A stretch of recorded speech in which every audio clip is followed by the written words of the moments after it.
Welcome, everybody, to Ferrum's second Roundtable Live AMA. My name is Ian. I'm the co-founder of Ferrum. I have with me here Nick Odio and Tom and a whole bunch of friendly faces, a lot of our GC community members. So welcome, everybody. Um, Today, we want to talk about a couple different topics before we open it up to questions. But first of all, happy holidays to everybody. It's Friday, April 15th, which means it's Good Friday, which means it's the start of Passover, which means we're in the middle of Ramadan. So happy to everybody. Happy, holidays, everybody. I hope you get to spend some time with your families this weekend. Step away from the computer. It's a good time, good opportunity to reflect that there's something. Sometimes there's things more in life than just hanging out on Telegram and Discord and obsessing about crypto and NFTs all day. So spend some time with family, get outside. The weather's getting better. But yes, aside from that, we have a lot of exciting things to report on. Wanted to give a quick Crucible update for one. Wanted to touch on a couple initiatives slash opportunities that have come our way, particularly on the NFT side. I know people are super hyped about NFTs at the moment. Want to keep the people happy, and we also wanted to talk a little bit about a new product that we've been working on. Haven't really talked as much about it, but it's getting closer to launch actually, and it's called Infinity Swap. It's our cross-chain DEX aggregator, allow you to swap assets across chains. Kind of the second iteration of our cross-chain token bridge, but enabling you to buy and sell assets, many different kinds of assets. So it's really exciting product that's been working on in the background for a while. So with that, we'll get going with the Crucible update. I see some Crucible alpha participants in here, so I'm sure you guys will be keen to learn more. Thanks, by the way, everyone, for participating in that. Alpha batch 3 will open up sometime next week. We sort of had a bit of a pause with everything. Not a pause in some respects, because we actually learned a ton of critical information about Crucible, not just with respect to some of the little bug fixes or UI fixes, which by the way, we truly appreciate everyone who's identified those, and we're working to fix those, but really on the economic side. Really on the incentive side and the arbitrage side. So what we learn is that there's going to be many more opportunities than we may have initially believed or realized for something called reverse arbitrage, and that's a scenario where the price of Crucible Ferrum actually falls below the price of Ferrum. And then, so in that scenario, you need to be able to unmint Crucible Ferrum mint Crucible Ferrum into Ferrum just as easily as you can mint Ferrum into Crucible Ferrum. So before I dive into that, I can give everyone a little bit of a primer once again on Crucible, because without context, it doesn't make any sense what I'm talking about. And even then, it might not make a lot of sense, because Crucible is a pretty complex product, and I keep telling people it took me 7 months to get it, and I still am only wrapping my head around it. Anyway, Crucible is our new DeFi product. We just launched an alpha. We're testing it now on the mainnet, and it's essentially a sustainable rewards and arbitrage-based sort of ecosystem or product. And by that, I mean it allows you to stake Crucible Ferrum tokens and then earn rewards based on the transactions that are going on within the Crucible ecosystem of Crucible tokens. And how it really all works is, how it comes together is this concept called arbitrage. So the difference in price between an asset on, normally to think about it on different exchanges, so like Bitcoin listed on exchange A, maybe less than it's on exchange B, so you go to buy it on exchange A for less and sell it for higher on exchange B, and you just made money. That's like arbitrage in a nutshell. As applied to Crucible, it's a little bit cooler, right? It's because what you do is you take your Ferrum, you buy some Ferrum on ApeSwap. Maybe it's priced 8 cents. And then Crucible Ferrum, because of some unique reflection properties of Crucible Ferrum, because there's low liquidity on Crucible Ferrum, because there's a burning element of Crucible Ferrum every time there's a transaction, normally it's going to be priced higher than Ferrum.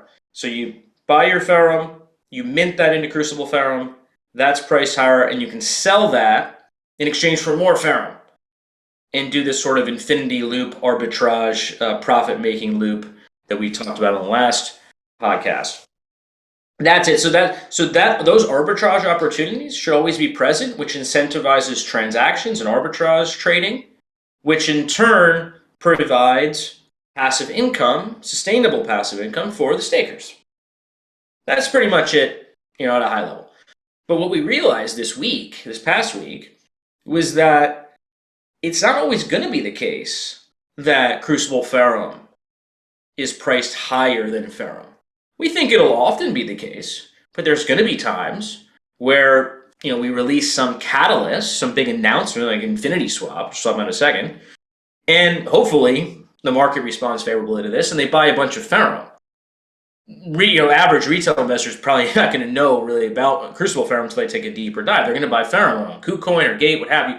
Price is going to pump, and then there's Crucible Ferrum sitting there which won't have pumped yet. So then that's when the reverse arbitrage opportunity opens up. But because of the way we initially structured Crucible Ferrum, and the fees going for the reverse or the sort of the reverse minting scenario where you unmint Crucible Ferrum into Ferrum, there was fees associated with that. It made the reverse arbitrage harder. It's still possible to make money on reverse arbitrage with the first version of Crucible, but it was harder because there was additional fees you had to pay. And so we're basically removing those. And 2% if you want to buy back in. So the arbitrage would have had to be 6% higher if you wanted to actually make money. So Ferrum would have to be 6% higher than CFRM because unwrapping's 4%, and then to buy back into CFRM would be 2%. So yeah. And that didn't even include their slippage too. Or no, they were not in that situation, right? But okay, yeah. It was the 6%, which I was playing around with. And I was playing what I call Crucible the game, which we'll talk about in a second as well. And that's where I got messed up. I ended up losing some money essentially, because when you do the revert unminting, you lose more than you might think. So. Anyway, we need to fix this situation because we realized, look, there's going to be a lot of reverse arbitrage situations. If the fees are too high, it's going to be a disincentive for people to do trading and transactions in that scenario. And so we want to sort of reduce that barrier. In the theory being, the easier it is to make money with arbitrage, the more transactions there'll be within Crucible ecosystem, and the more rewards they'll go to stakers. So it's like a win-win, right? But we only realized that this week halfway through, and then we said, okay, we need to update the Crucible token to reduce the fee, or essentially, I think, Nick, correct me if I'm wrong, we're removing that unminting fee entirely. Yeah, we're gonna remove it. Yeah, removing it entirely. So it'll be just as easy to mint a Crucible Ferrum. It's gonna be just as easy to unmint a Crucible Ferrum. Right. So we know.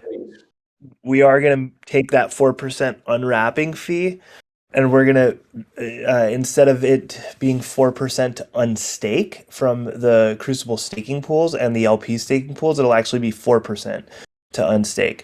So it's incentivizing longer holding as well, incentivizing people to stay in those staking pools. And if they do decide to withdraw, then that 4% is distributed back to the people who are staying in those staking pools.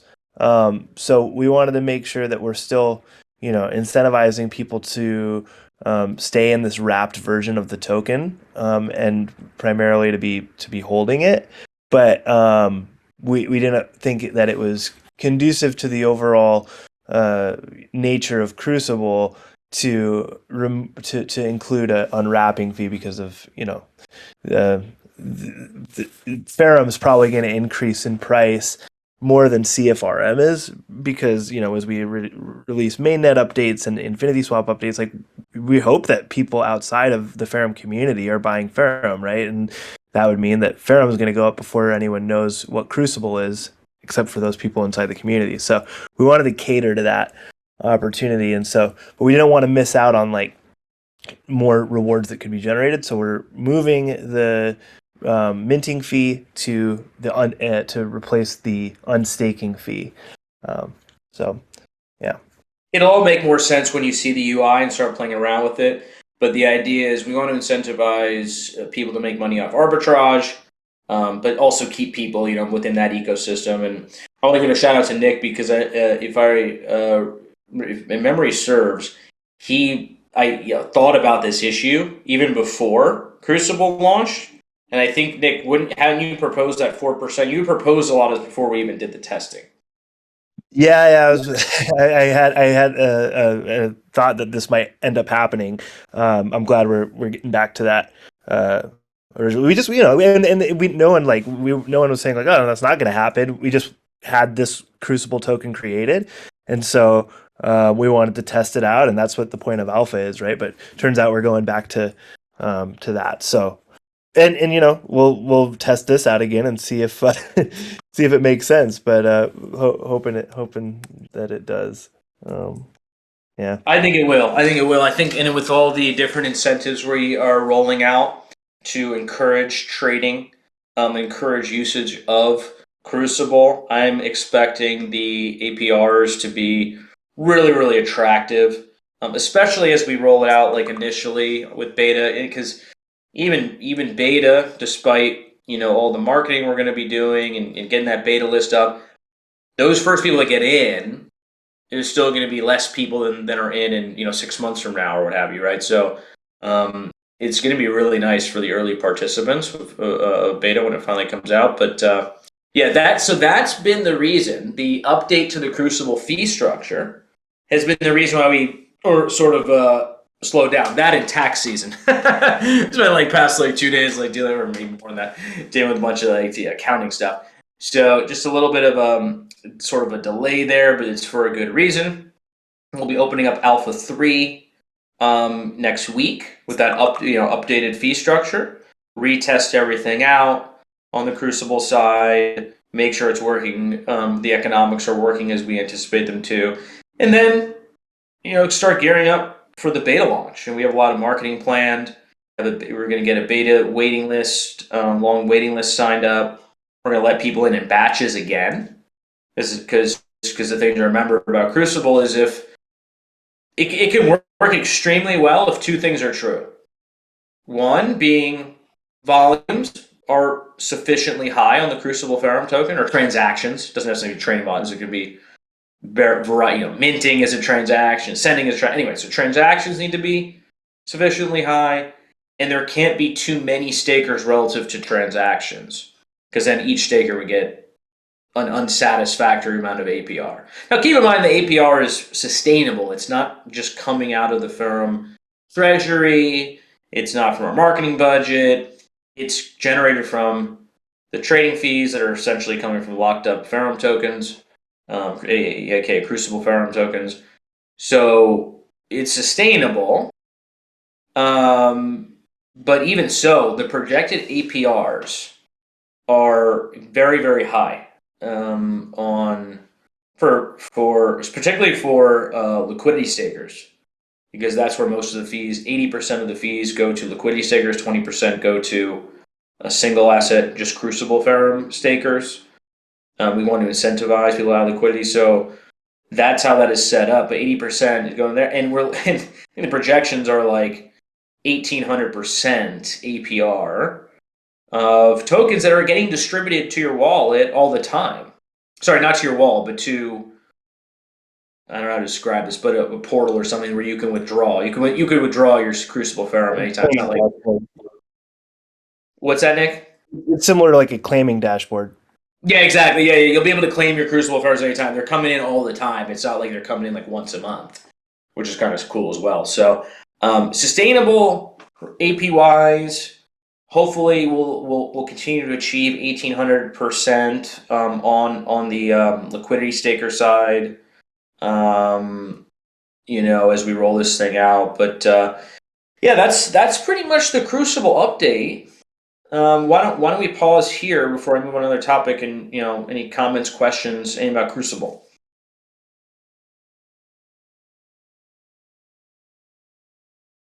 Someone raised his hand. Oh, what's up, Soulstar and Rob? How do we allow them to Yeah, speak? yeah, 1 second. Invite to speak. I got it. Okay, I hope this works. Yep. So I was always wondering the rewards that are distributed by within Crucible. So are those directly credited to the stakers, or is there some kind of pool in between that emits 10% of the pool each day or something, or is Yeah. You can claim whatever you want. So it's directly credited to, your claiming dashboard. Think of it like a pre-sale, and when you go to claim your tokens, as long as it says they're claimable, you can claim them, right? Which is the same with Crucible. It's like if you see them there, you can claim them. Now, keep in mind when you claim, it counts as a transaction. So don't just like I'm not saying not to. I'm just saying I wouldn't claim my tokens repeatedly because you're paying 2% every time you claim, right? Um, so, but yeah, they accrue on a transaction by transaction basis. okay, and this occurs at the very moment that the fees are collected within Correct. Crucible. They are credited to the stakers, or how do I have to understand it? Yeah, what And you just said is accurate.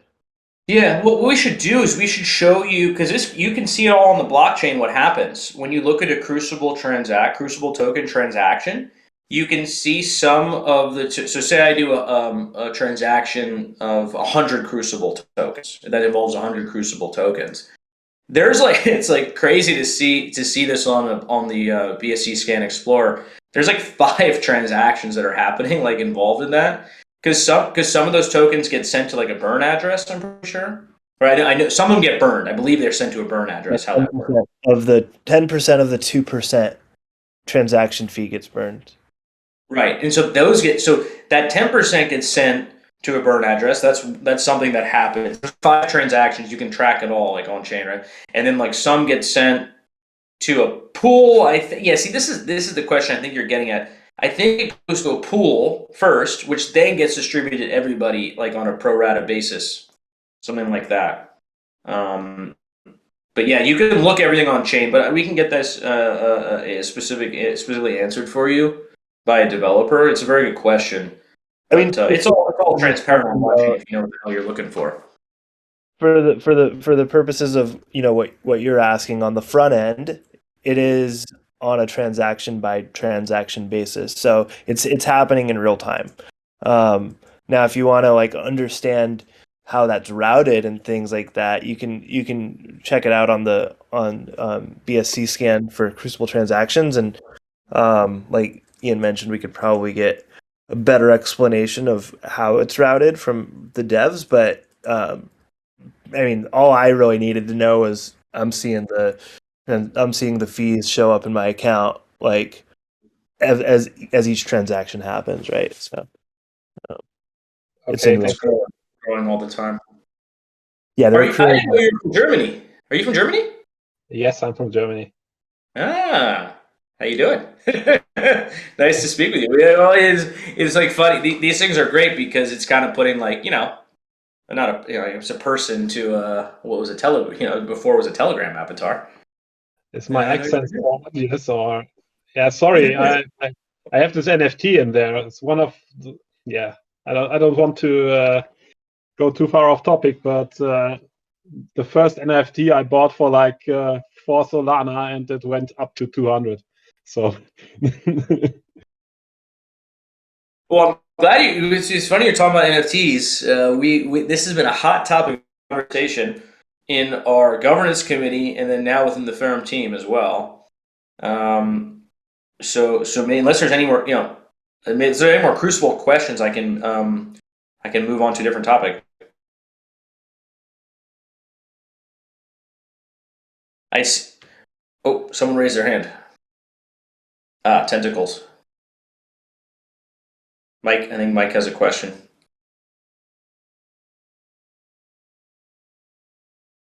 How do we? There he is. Okay. Hey, Mike, you got a question for us? You're muted, by the way.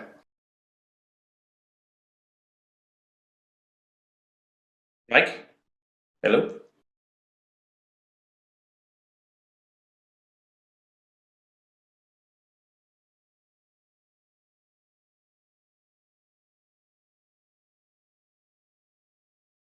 Interesting. Okay, well, as he's working that out, why don't we shift focus for a minute just to some other topics here? One of which being NFTs, and the other will be Infinity Swap. We have exciting updates on both those fronts. So I see a lot of the GC members here, and I was joking around with somebody the other day. I was like, "Our GC chat has mostly become an NFT chat," which I have no issues. Like, it's great. People are talking about what they're interested in, what's making great returns, which right now are NFTs. And so one thing I always preached, have preached, and continue to preach, that if you're going to be successful in crypto, you have to evolve with the market. You got to spot trends and jump on them. You shouldn't abandon your core vision and your core mission. You should find a way to allow those trends to add value to what it is that you're already doing. And so when it comes to NFTs, we're not like just turn for some NFT project. That's not what we're doing. But we will be rolling out a Ferrum NFT collection at some point in the hopefully not too distant future. We're working with a really good artist. We're working with Ryan's here, or New Fractal's here. What's up? What's up, New Fractal? New Fractal is a NFT expert. We're bringing him on as a consultant. He's going to help us with our collection. So that's coming. But he's also going to be helping us with other projects that have come to Ferrum and have asked for us to help them with their NFT collection. And there's two that are pretty, getting closer to launch or mint. They're not imminent by any stretch, but they are coming, and I'm quite bullish on both of them. And so, happy to answer any questions. But we are going to be doing stuff in the NFT world, but it's all going to be designed to enhance. When it comes to the Ferrum stuff, Ferrum NFTs, it's going to be designed to enhance our ecosystem around mainnet, around pre-sales, around Infinity Swap, around Crucible, around the marketing campaigns. The first thing that we basically agreed upon when this idea was proposed to us was, we can do this, we can do an NFT collection, but it's got to add value. It shouldn't detract from Ferrum, and it shouldn't. The utilities of these NFTs should not replace the utilities of the Ferrum tokens. We still, everybody wants the Ferrum token to do well. We don't want to, hinder that in any way. We want to enhance it. So that's the overall vision and goal with that. And New Fractal's been a tremendous asset. But then we have these two other NFT projects that are like real NFT projects, that one of which I'm just extremely bullish on. It's a wonderful passive income opportunity. It's a wonderful community-based sort of, or community formation kind of opportunity. It's something that if you're interested in real estate and the income you can generate off real estate is quite exciting. So we'll be kind of rolling out some more information on that soon. But just want to let everybody know, because there's a lot of GC members here. We're getting on the bandwagon, guys. We're jumping on it. So looking forward to that. Does anyone have questions about our NFTs? Yeah. I see Mustafa here.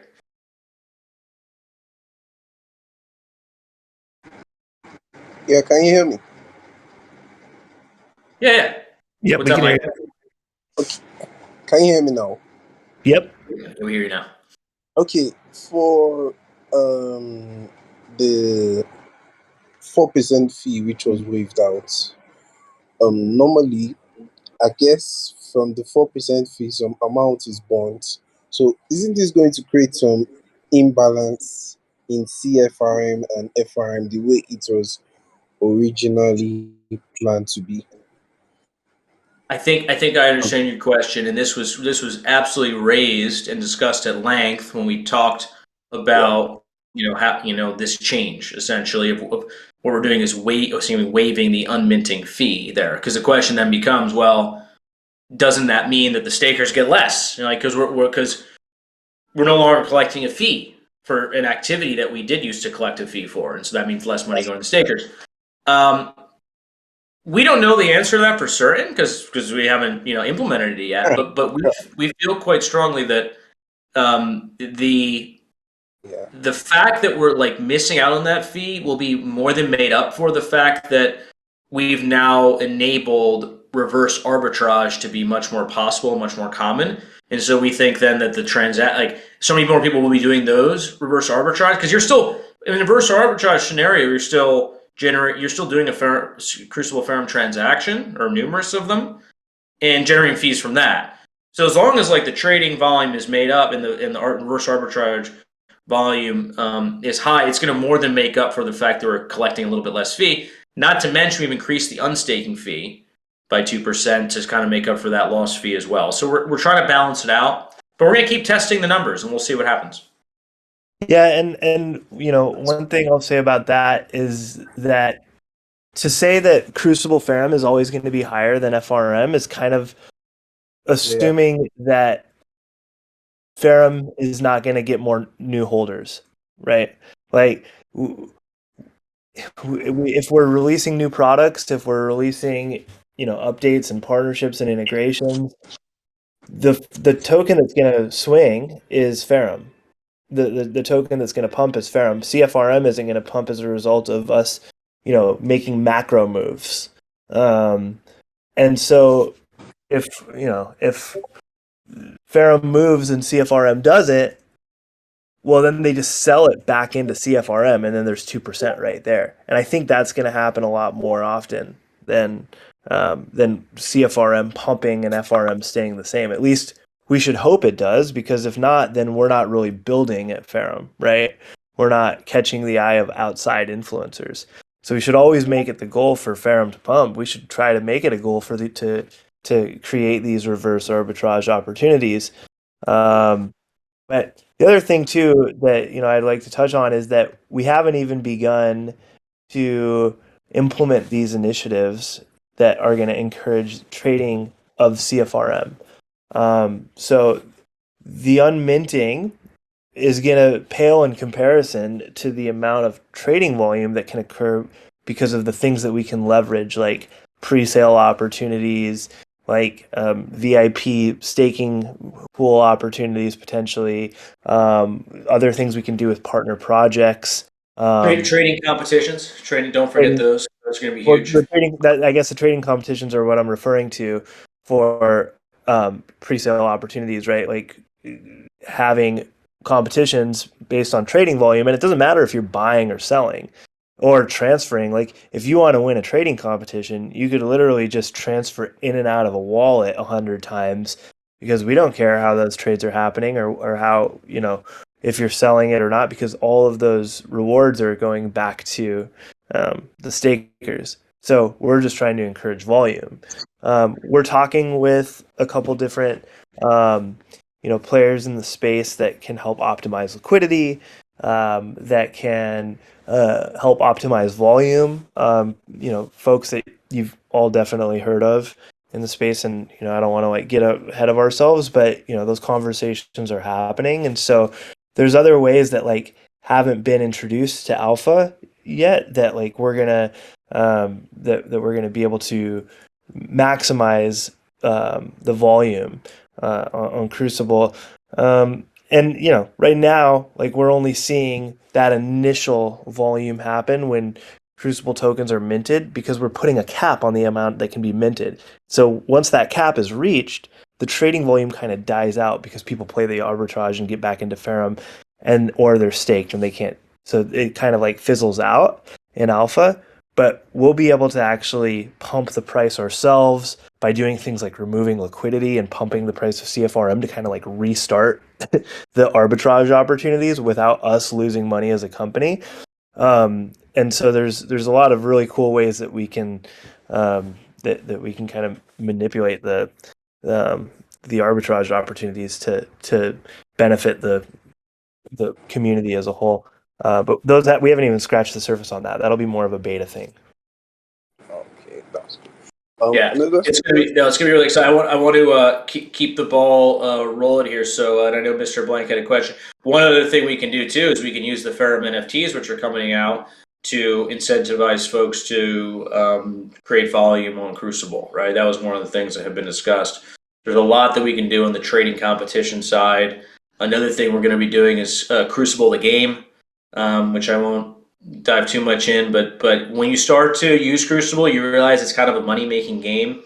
There's strategy, there's foresight involved. How do I, take my Ferrum? I have 1,000 Ferrum. How do I use Crucible to increase my bag? Well, I gotta mint. I gotta do trading. I gotta stake some. How much should I stake? How much am I doing ARB with? It gets a little bit complex and a lot of fun. I always say I've been saying it's the most fun you'll have with a DeFi product. And so we've come with this concept of Crucible the game, where everyone will have a bag of Ferrum, start with the same amount, and then after a certain amount of time, we'll see who has the most, have this accumulating the most Ferrum through using Crucible, and they'll be the winner, and they'll win more Crucible Ferrum. So it's so much stuff we can do to make the volumes high. Keep in mind the volume, like this second batch of alpha testers, there weren't really that many. There wasn't that much volume because people, we basically started to put a pause on it halfway through. And they still made the liquidity stakers still made 1,700% or something ridiculous. So even when it's not, even when it's like bad, it's pretty good. So a lot of excitement on the Crucible side, but I want to flip back, as I know I'm sure Mr. Blank has a question on NFTs, because I'm pretty sure he's a little bit obsessed with NFTs. What do you say about that, Mustafa? I don't know about obsessed. Yeah, addicted. Yeah, sure. Yeah, we'll have to disagree. Agree to disagree on that one. Man, you have to be obsessed when there's money to be made. I hear you. So you're someone who I want to talk to about a lot of the NFT stuff, because you're I would say you're quite deep in it, and you can add some insights there. So we'll have to have a conversation offline. But what did you have some questions about what we had spoken about? Yeah, I just have one question. I mean, I'm just mainly interested to kind of pick your brain, I guess. I know you haven't gone in depth with what the plan is for the NFTs, but what are you guys thinking in terms of game plan? I mean, is this something that's going to be used to kind of add utility or play a bigger part in Ferrum's ecosystem, or are you looking to kind of expand and really get out there in the NFT world, compete with some of these bigger projects out there? It's a great question. Look, it's still evolving. It's still a concept that's coming into focus. There was a number of parameters that we sort of set on this when we started, which one of them was we do not want the NFTs to take away from the utility of the FRM token. There can be interplay between the two, certainly, but it shouldn't be a situation where you hold the NFT to get into pre-sale. So that would render the token, one of the primary utilities of the token, meaningless. So we don't want to do that. And you ask about whether we're trying to take on the big guys. I don't know about that. I mean, look, we have our wheelhouse. We're focused. The team is focused primarily on building out the mainnet and the products that go around the mainnet. The NFTs will be designed to enhance the marketing, the narrative, provide some utility around that. But Ferrum is not going to become the next imposters. Let's just put it that way. In all likelihood, right? That's not really what we set out to do. But who knows? Like this, one of the things we spoke about with New Fractal earlier today is the willingness to evolve, and just move sort of with the industry as well as trying to innovate. So we'll see where it goes, but we're looking forward to the feedback from you guys on it. A lot of GC members here. You guys will hear. You guys have got the details. I'm sure quite early, and let us know. Maybe you'll have great ideas and ways for us to improve it. Awesome. Thanks for your input. Yeah, I think you guys got this. I mean, as long as expansion is like one of the main points here, then you shouldn't have a problem. Yeah, thanks. Yeah, and you know, even if the Ferrum NFTs are going to be a certain thing, right, with certain utilities and certain visions, certain approach. But there's other other projects that are coming to us that are like, I would say, pure NFT plays. They may do a token in the future, but they're coming out of the gate like NFT, and they want to just like kick butt in the NFT world and really like make a big splash. And of course, you guys, as Ferrum holders, GC members, etc., you're going to have first access to those opportunities from sort of that pre-min or pre-sale standpoint of NFT. So you got like there's going to be plenty of opportunities coming, I would say, in this NFT world. So even if the Ferrum one is not, it doesn't that those NFTs don't do a 10x or whatever.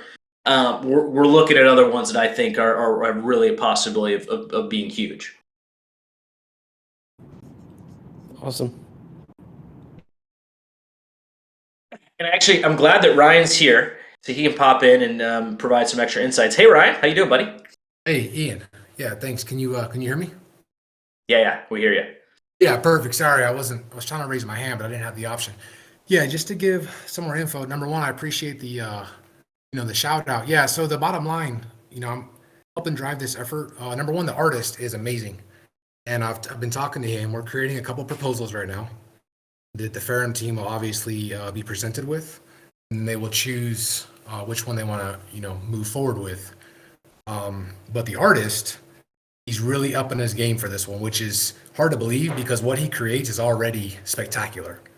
But he realizes, we all realize that Ferrum already has a incredible team, has innovated in the space, and so the cool thing is watching Vlada, the artist, just up his game to ensure that it's at the appropriate level.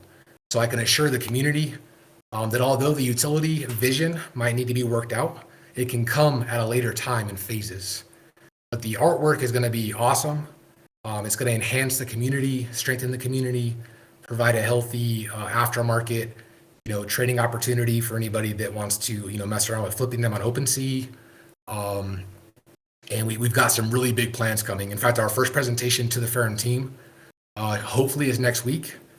Probably the later part of the week, but I've seen even the snippets of the presentation that Vlada's creating from the artistic side, and he's already blowing me away.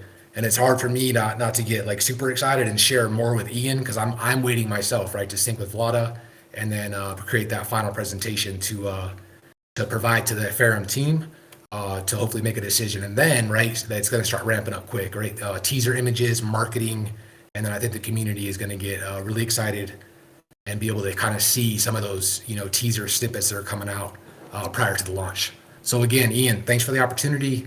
I guarantee it's going to just, serve to enhance Ferrum in every aspect from my perspective. And then again, whatever it evolves into, hey, we'll cross all those bridges as we get there because the opportunities are endless and, we don't have to immediately codify all that even prior to the launch, right? It can go anywhere where, the team wants it to go. So that's kind of my input. And again, thank you. And I look forward to the journey. And also Crucible, I was an alpha tester, awesome experience. And just looking forward to all the things that Ferrum's doing right now with innovation, community building, etc. So appreciate it.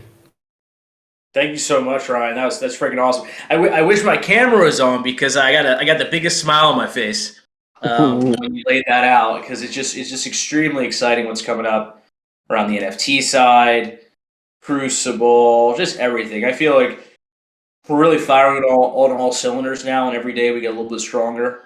And now with Ryan coming on as our NFT consultant to help out with Ferrum, to help out these other NFT projects we're working on, it's just more value being added to the ecosystem and to the token holders, et cetera. So this is a really fun time. It's a fun time in the Ferrum, life cycle of Ferrum. And I just want to thank everybody for being with us on this journey. But Brian, just okay, sorry. oh, sure.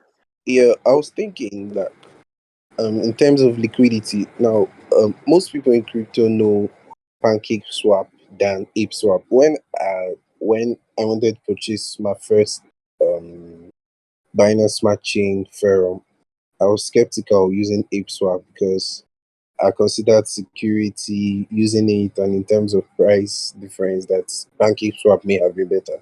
Going to PancakeSwap, I didn't see liquidity, so I. But right now, I trust PancakeSwap because it's the official exchange Ferrum uses. But I would say, like, when I saw Ferrum CFRM liquidity has been added to PancakeSwap, I was really happy because I see it as a push for Ferrum generally. So I would say if more liquidity can also be drawn to PancakeSwap, even those outside Ferrum community, to bring more marketing push and things like that to the Ferrum generally. Ferrum generally. Yeah, no, actually, I'm really glad you mentioned that. I totally forgotten, but that was actually a really big thing that we did this week. That I don't want anyone to overlook. We have been getting a lot of feedback for a while that we need to have liquidity on Pancake. So we have been talking about it for a long time with the team, going back and forth.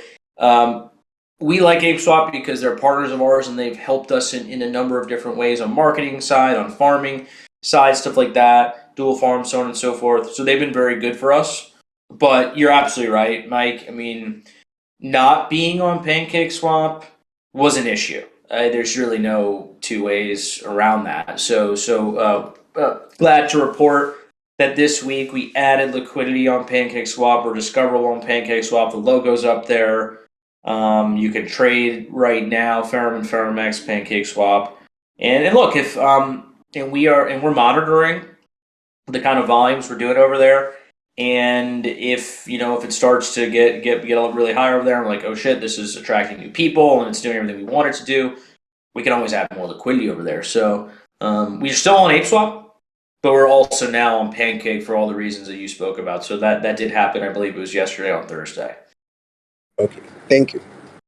And it's up on it's up on our CoinMarketCap and it's up on our CoinGecko page as well. So it's really it's there. It's officially there. So that's that. I'm glad you brought that up. We're running a little short on time, but I wanted to provide a brief update on the next big product we're about to launch. Just sent a sneak peek of the UI over the Governance Council.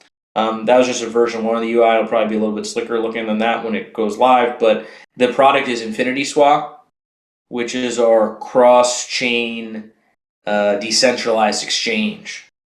Right, it's built on the fundamental architecture of our cross-chain token bridge, but instead of just being able to swap, an asset one for one, like your 100 Ferrum on Ethereum and move it and bridge it over to 100 Ferrum over to Polygon, you're actually able to swap assets like you do on a DEX, but from chain to chain, right? So like 1,000. Oh, and the other massive thing about it is, we're sourcing liquidity from other DEXs, so we don't need to have that liquidity on hand like ourselves. So that's very different than That's actually an important distinction, Ian. It's not actually a DEX in that sense, right? Since we're sourcing liquidity from other DEXs, and we don't have that liquidity on hand, it's a multi-chain aggregator as opposed to a DEX. Aggregator is the correct terminology. Yeah. So that's the thing, right? So now you can. You're not relying on like the Ferrum token bridge. Like for it to work, there's got to be liquidity sitting there in the bridge pool for Ferrum token for you to do the cross chain bridging stuff. This doesn't rely on that. It's sourcing liquidity from elsewhere. So you can just do these. You can do stable coins, right? Big caps, mid caps, small caps, whatever. It'll be available, and it's going to be powered by the Ferrum token. I don't know which version it's going to have that utility. Nick may have some more insights, but the longer term or sort of medium term goal is you hold Ferrum, you'll get there'll be discounts off trading fees and stuff like that. So this is going to be really a big product for us, and it's kind of under the radar. We have not talked about it much, but the hope is it's launched in the next I'd say 30 to 60 days. Yeah, I'm super psyched on InfinitySwap because it's the next iteration of the cross-chain token bridge, and it's the predecessor to Infinity Layer, the mainnet. So being able to bridge asset A for asset A on another chain is cool. But what's even cooler is being able to swap asset A for asset B on another chain, right? So instead of just bridging Ferrum for Ferrum on another chain, swapping Ferrum for Ferrum X on another chain, or any token. But and then what's even cooler than that is the next iteration, right? Which is, when Quantum Portal comes in and Infinity Layer mainnet, when you're actually able to bridge arbitrary information and data across networks, which is the idea of interoperability 2.0. But this is really kind of laying the foundation for that. And a lot of these integrations that we've been doing with different networks, with our different products, are allowing us to make this happen, right? Like, we're integrating with even non-EVM compatible networks like Algorand and Casper and Pocket, and that's really helping us gather a lot of R&D on how we're building out mainnet. And those integrations were originally just for the bridge, and now they're kind of being grandfathered into Infinity Swap. But yeah, I think the other thing that we've been using the word cross chain for a long time. We're trying to get in the habit of now using the word multi chain, because what's cool about multi chain as opposed to cross chain is that you're keeping track of the native state of an asset on another network rather than its wrapped version. Cross chain implies that you're like wrapping a token, whereas multi chain, it's not just moving across networks, it's on multiple networks. And so when Vitalik said the future is multi-chain, that's really what he was implying there, which is a huge component to what our bridge was, or what our bridge is, right? Is these are actually they're the authorized versions of the token on another network, rather than this like Open Zeppelin ERC20 contract that's just minted on the destination chain without it being an authorized version of the token, which is essentially a wrap token, which presents like a whole slew of problems, right? Like, you've got all this like segregated liquidity floating around on different networks, and it's like not even tradable because you're the only person that owns this wrapped version of the token. So that's one of the problems we were trying to solve, and Infinity Swap's gonna help solve that. Our bridge already kind of tackled that. So, but yeah, I think what Ian was mentioning about sourcing liquidity from different dexes, that's super powerful. Eventually, one of the features that we want to input is smart routing, so that we'll actually be able to make Infinity Swap a smart routing aggregator that fractionalizes transactions across different networks, so it's optimizing arbitrage opportunities and really solving the problem of segregated liquidity. So which leads to slippage and things like that. So that's going to be something that we're looking to integrate with Q4. But the first iteration of Infinity Swap and being able to swap assets across networks is going to be ready in Q2. We're shooting for. So super exciting. Thank you for those additional insights. I've got to jump off soon because it's getting ready for family dinner over here, but why don't we see if there's any more questions before we go?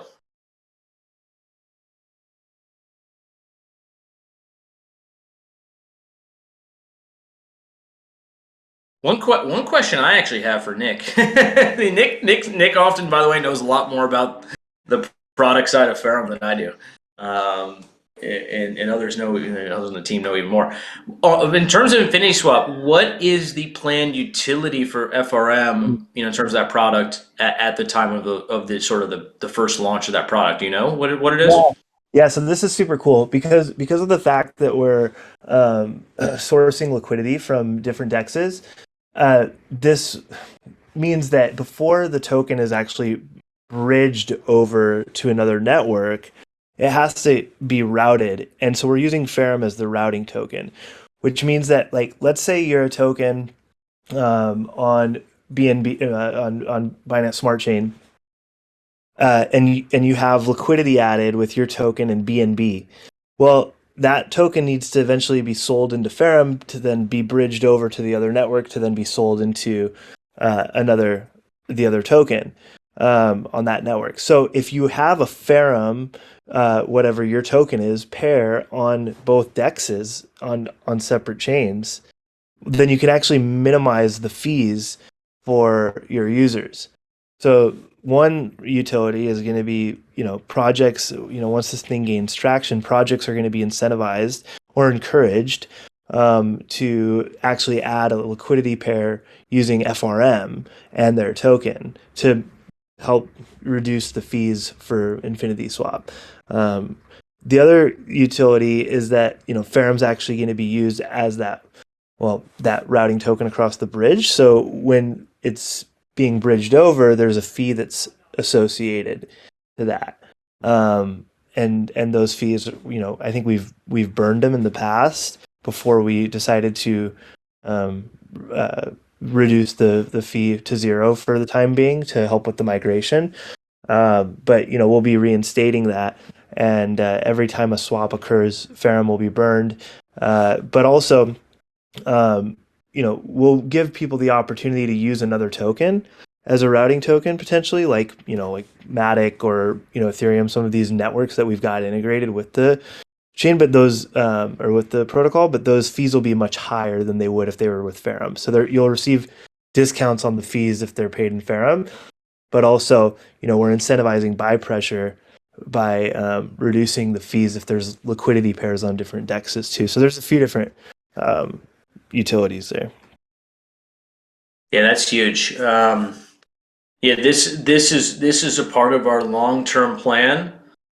Moving Ferrum from primarily a products and services based project to one that has genuine transactional utility, where the Ferrum token is sort of the centerpiece of all the products, and the end user, whether that's a project, whether that's just a retail trader, is actually required or incentivized to use the token itself, right? So things to look forward to, certainly.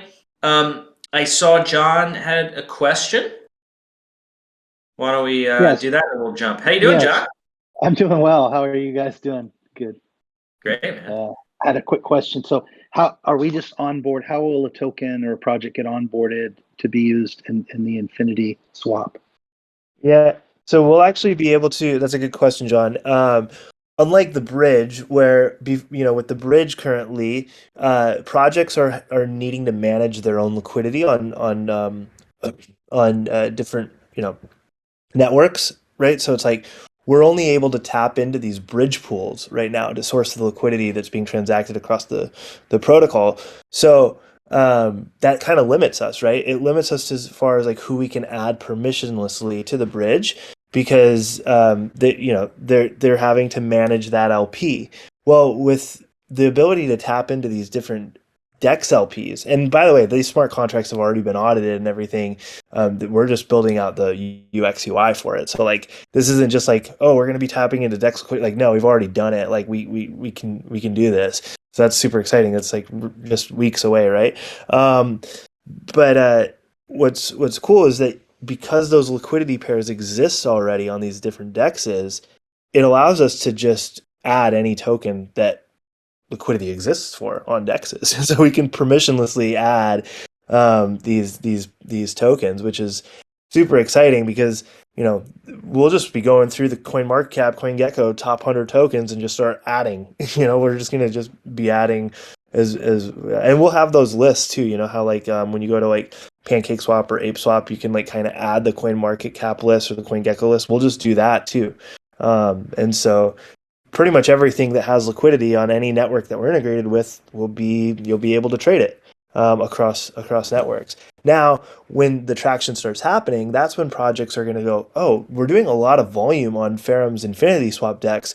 I hear the fees are a lot lower if we actually create a FRM pair with our token, and then the community will be like, hey, I've been using, Ferrum's Infinity Swap a lot lately. You should add liquidity there so that, our fees are lower when we're swapping. And so then, the company goes out and buys Ferrum to add liquidity with our token. Like we become this kind of like BNB ETH sort of thing. But to your question, John, yeah, we'll be able to just add any token that liquidity exists for on a DEX. We don't need permission from that project or anything like that. You know what we should do? And Thanks I'll a just leave it at this because I got to jump afterwards. But we should have some community engagement there.